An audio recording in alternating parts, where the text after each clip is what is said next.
Hello friends, তোমরা সবাই কেমন আছো? স্মৃতি ডিজাইনার ইউটিউব চ্যানেলের পক্ষ থেকে তোমাদের সবাইকে স্বাগতম।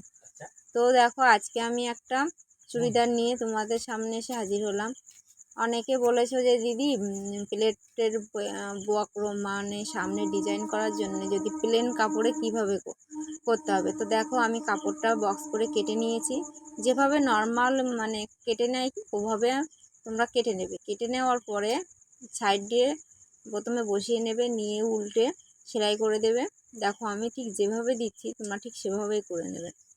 তো এভাবে করে নিলে দেখবে আয়রনও করতে হবে না, আর সেলাইটাও খুব সুন্দর করে বসে যাবে। আমি দেখো কিভাবে করছি, তোমরা একটু ফলো করো। ফলো করলে তোমরাও পারবে। তো কাপড়টা কিন্তু সমান করে কেটে নিতে হবে। প্রথমে রাউন্ড করে সমান করে কেটে নিতে হবে, এটাই হচ্ছে একমাত্র কাজ। তো কেটে নেওয়ার পরে জয়েন হয়ে গেল। এবার সামনের গলার সামনেটা একটা চাপ মারতে হবে।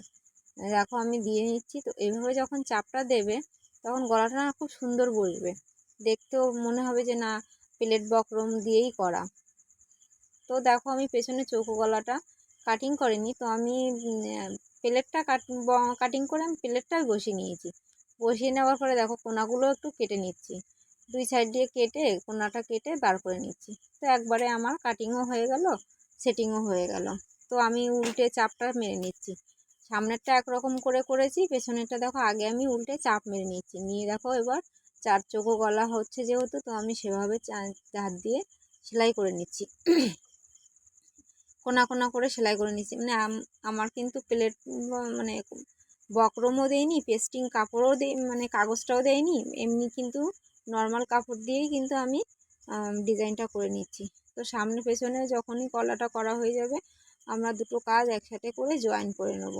নর্মালি ঘরোয়াভাবে তোমরা এভাবে করবে, দেখবে গলাটা কত সুন্দর বসেছে। তো এবার আমি হাতাতেও যেহেতু ডিজাইন করতে হবে, তো হাতার কাপড়টা আমি ওই একইভাবেই জয়েন করে নেব। নিয়ে একটা করে চাপ দিয়ে দেব। তো দুটো হাতা যেহেতু, তো দুটো হাতায় আমি করে নিয়েছি। নিয়ে একটা হাতা চাপ করে নিয়েছি, উল্টে সেলাই করে নিই। 1 ইঞ্চি থেকে একটু বেশি আছে কাপড়টা, তো 1.5 ইঞ্চি 2 ইঞ্চি আমি কেটে নিয়েছিলাম। নেওয়ার পরে আমার 1 ইঞ্চির একটু বেশি আছে।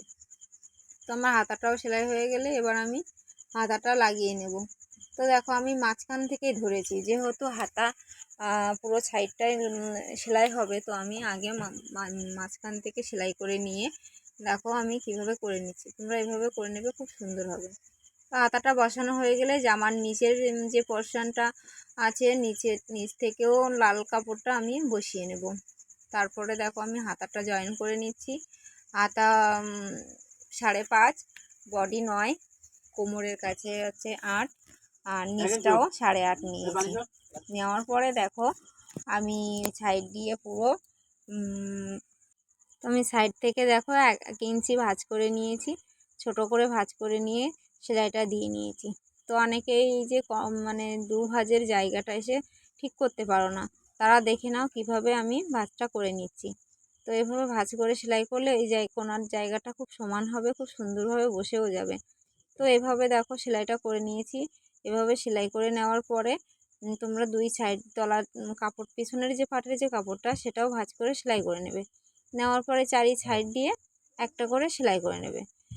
তো একটা করে সেলাই দেওয়া হয়ে গেছে। এবার দেখো সাইড দিয়ে আমি সেলাইটা দিয়ে নিয়েছি। তো এভাবে করে নিলে না খুব সুন্দর, দেখতেও সুন্দর লাগবে আর অসুবিধাও হবে না। আশা করি ভিডিওটা বুঝতে তোমাদের অসুবিধা হবে না। তো কেমন লাগলো ভিডিওটা? যদি ভালো লাগে তো লাইক কমেন্ট শেয়ার করে আমার পাশে থেকো। আর কমেন্টস করো, যদি কোথাও বুঝতে অসুবিধা হয় তো আমি জানিয়ে দেব। তো দেখো আমার জামা পুরো রেডি হয়ে গেছে, কেমন লাগলো জানিও। টাটা বন্ধু।